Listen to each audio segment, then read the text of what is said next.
Alright, time for the annual hype train. Let's see what E3's got in store for us this year. Though, knowing most game developers, it's probably just gonna be more dudes with guns.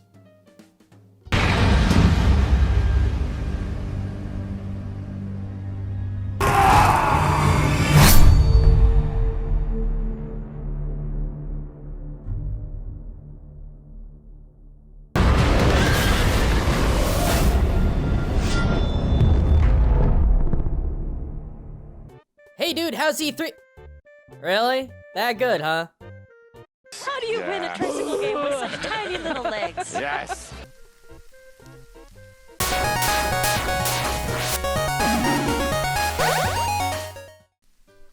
Hey everyone, Gaijin Goomba here, and I think I need a moment. I mean, what? It's rare enough to see a AAA game that revolves around feudal Japan, but E3 just kicked us in the gut with 3 of them. Nioh 2, Sekiro Shadows Die Twice, and the Ghost of Tsushima, and just... yes please!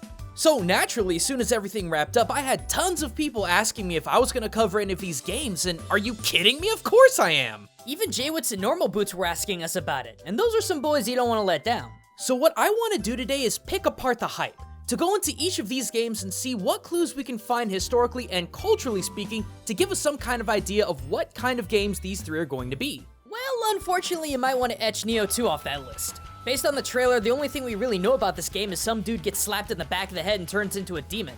I mean, who is this guy anyway? Because it sure ain't William from the last game. This newcomer has natural black hair and Asian facial features, while William, on the other hand, has white hair and is English.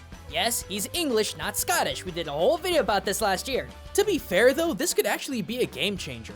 On one hand, this could simply be Oni trying to reproduce using humans, but it's also possible that the player character can turn into one, and that would be pretty dope. But you're right, there's a lot of speculation. So let's move on to something a bit more concrete, Ghost of Tsushima.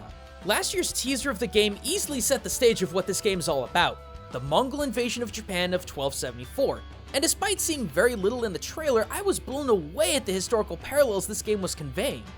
In 1271, while Kublai Khan was busy finalizing his takeover of China, he sent representatives to the quote rulers of a small country demanding tribute from Japan.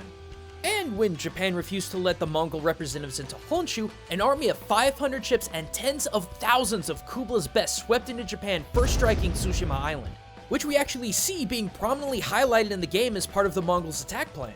Further into the trailer, we see this unnamed samurai's armor burn away to reveal what this game is really about. A dismissal of samurai-style fighting in favor of more covert, almost ninja-like tactics of backstabbing and distractions. Specifically, distractions using gunpowder. Actually, come to think of it, the Mongol invasion was the first time Japan ever experienced gunpowder weapons, wasn't it? You better believe it. While Japan wouldn't see the matchlock rifle from the Portuguese for another 300 years, they saw in full force what gunpowder was capable of. Mongols had everything from grenade-like Tetsuhao to massive shells that were lobbed from Mongolian siege weapons, and they decimated Japan's armies. Now, fast forward to last Tuesday where we got a glimpse into the actual game. The demo starts us off by walking by what I can assume to be makeshift graves as we see people running in absolute fear of the Mongols terrorizing the civilians. All of this leading up to a rescue mission to save a monk who's being tortured in his own temple. Considering this is day 9 of the Mongol invasion, we're seeing some pretty hard historical parallels. When the Mongols first landed in Tsushima, they were at least 500 ships strong.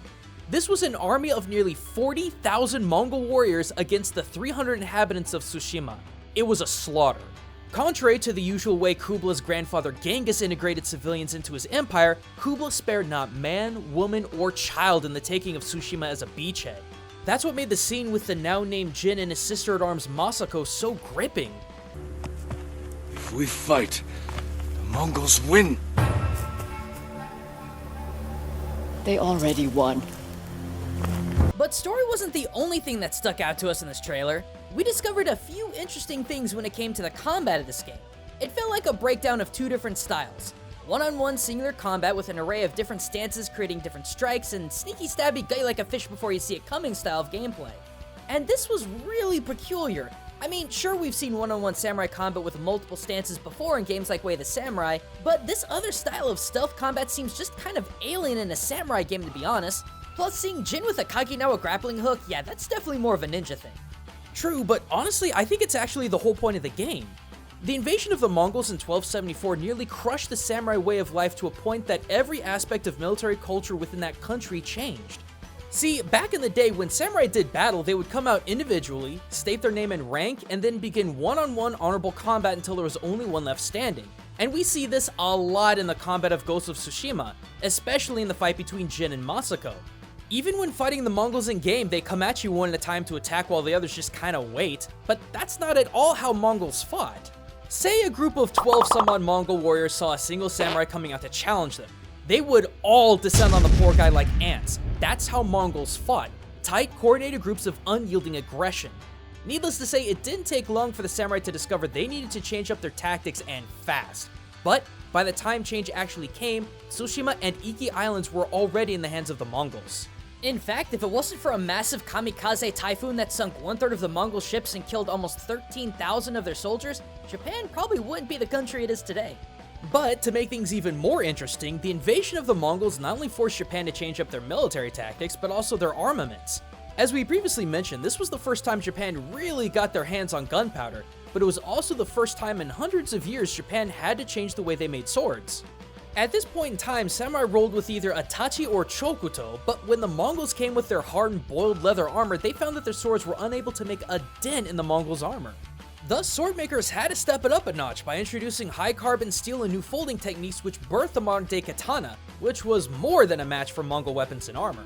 Basically, the point we're trying to get across here is that when the Mongols invaded Japan in 1274, everything changed. And this is where I think the heart of the game resides. It's my theory that sure, the game starts off with this homage of honorable samurai combat and the like, but based on the sneaky movements, the use of grappling hooks, and the perch takedowns of enemies, we're going to see not only the story of a man who casts aside the old ways of fighting in favor of almost ninja-like strategies, but a drastic evolution of combat as we push through this game, moving from the attack, dodge, block style of one-on-one combat to the more modern tactics-driven fighting of incorporating both stealth and tools.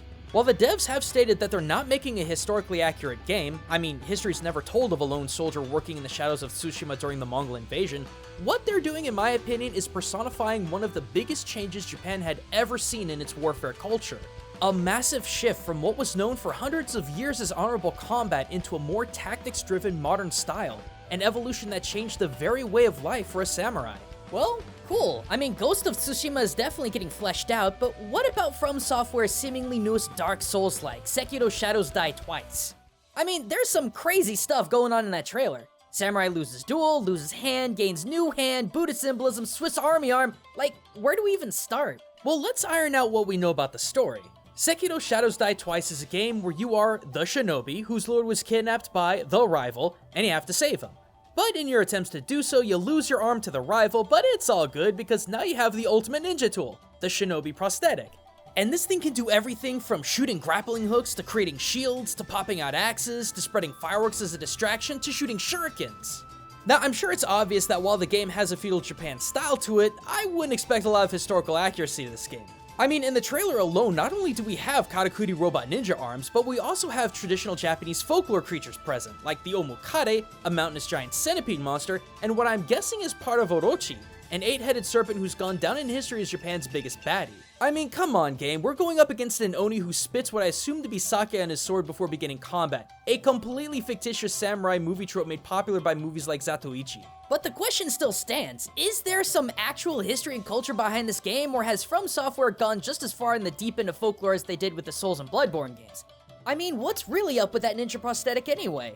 Well, historically speaking, until first contact with the Dutch back in the 1500s, Japan never had any sort of prosthesis in their medical history. A lost limb was a lost limb and usually meant retirement or death. But some toyed with the idea. Government official Im Inoue back in the early 1600s was super curious about prosthesis. He ordered an arm and a leg to be made out of iron from the Dutch physicians who were stationed in Nagasaki, but when the doctor showed him how the prosthetics worked, Inoue was so disappointed that he didn't even bother to pay them for their work. It wouldn't be until the 1700s that wooden leather prosthetics would be manufactured to help with the loss of limbs, which during the Boshin and Russo-Japanese War, Japan utilized to great effect. So, historically speaking, would it be possible for prosthetic limbs to exist in Sekiro's era? Well, sure, just not at the level that we see in-game. Well, considering we don't have that kind of prosthetic technology today, it's none too surprising. What about the spiritual aspect of all this? I mean, we see tons and tons of what appear to be Buddha statues in this trailer, most of which seem to have been carved from this mysterious creator of the shinobi prosthetic, so what does it all mean? Well, that's the hard part. Even when pinpointing the possibilities to Buddhism specifically in Japan, there are still countless, and I do mean countless bodhisattvas that this trailer could be alluding to. But there are a few key attributes to look out for. All of these carved statues appear to have two sets of arms which clasp above and below the body, and in the first pan shot we also see a bodhisattva statue that has a crown of heads. Now again, there are tons to sort through, but in my final conclusion, I believe that this one particular bodhisattva being featured in this trailer is Kannon, also known as Avalokiteshvara, Bodhisattva of Mercy and Compassion. Here's why. First of all, in the many depictions I could find of Kannon, most of them possess not only the two sets of arms we've been looking for, but they also have roughly the same position. While the statues we see in-game are broken and frayed, they have one set of hands that appear clasped near the chest and another set of hands overlaid near the stomach, which is a position eerily similar to what I've seen with statues of Bodhisattva Kannon. Many of these statues of Kannon also have crowns of heads and faces, another similarity that we saw in Sekiro's trailer. Right, but the big question is, how does Kannon as a bodhisattva possibly relate to this game as a whole? What makes them more lore appropriate than any other bodhisattva? Well, besides being the most famous bodhisattva in Japan, which would make for an easy choice, Kannon is also known as one of the most active bodhisattvas to aid humanity, which is exactly why so many depictions of them have so many arms. It's symbolism to show how active Kannon is to help. But Kannon doesn't simply help by acting alone. It's believed that they utilize other people to help in the suffering of others. It's an old Mahayana principle that we cannot exist independently of others. Suffering of others is our own suffering as well.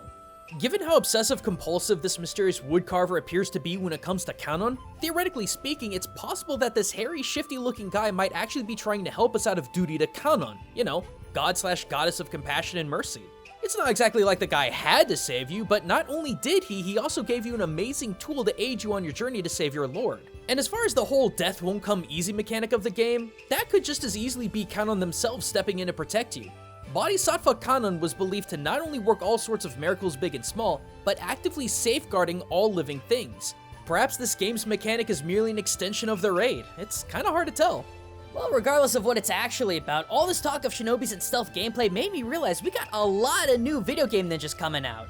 Absolutely, and it's gonna give us plenty to look into for Witch Ninja when the games finally release. But for now, thanks for watching everyone, and don't worry, as soon as we find out more about these games, I'll be happy to go more in depth with them. In the meantime though, if you're still curious about feudal Japanese culture and Souls-like games, we did a full comprehensive look into Nioh's real-life historical inspiration not too terribly long ago.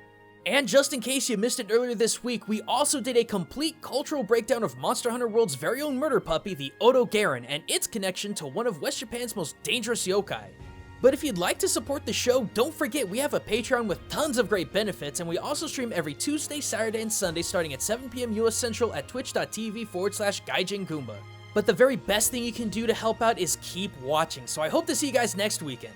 But until then everyone, this is Gaijin Goomba, signing out.